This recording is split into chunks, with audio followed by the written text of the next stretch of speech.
No podem més. Aquest és el clam de la metgessa Tamara Contreras, una metgessa de Menorca que fa guàrdies de 24 hores en una unitat de cures intensives i que veu com en moments de màxim esgotament, de tenir nàusees, de tenir una situació terrible a nivell individual, físic, ha d'atendre a persones que es debaten entre la vida i la mort.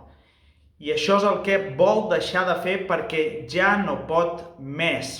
Està esgotada, com tants i tants metges i metgesses arreu de tot l'estat espanyol que han de fer guàrdies de 24 hores. I l'excusa aquella de això ja s'ha fet tota la vida, doncs això ja no pot ser més. Per què? Perquè països com el Regne Unit han baixat a 12 hores, països com Suïssa, França i altres han reduït també aquesta jornada tan maratoniana de guàrdies. Alemanya, em va explicar un metge que també estan a 12 hores, i evidentment que no és fàcil canviar.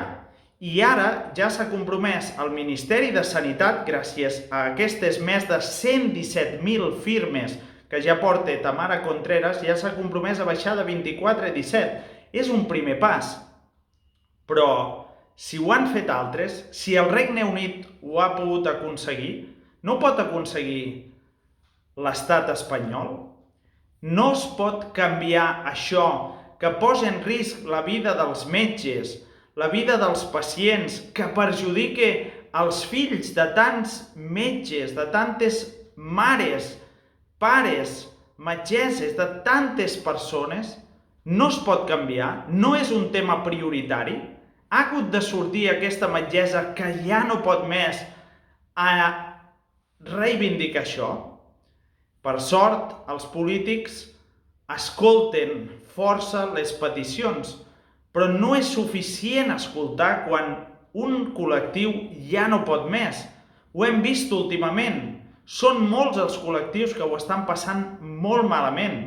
El col·lectiu dels agricultors, el col·lectiu dels funcionaris de les presons, el col·lectiu de metges, infermeres, professors, mestres. Quants col·lectius ho estan passant malament? La situació és crítica, es penja per un fil i s'aguanta per la bona voluntat de moltes persones, però arriba un punt que ja no es pot més. Per això us invito a firmar a change.org/no podemos más aquesta petició que està buscant l'objectiu de les 150.000 signatures.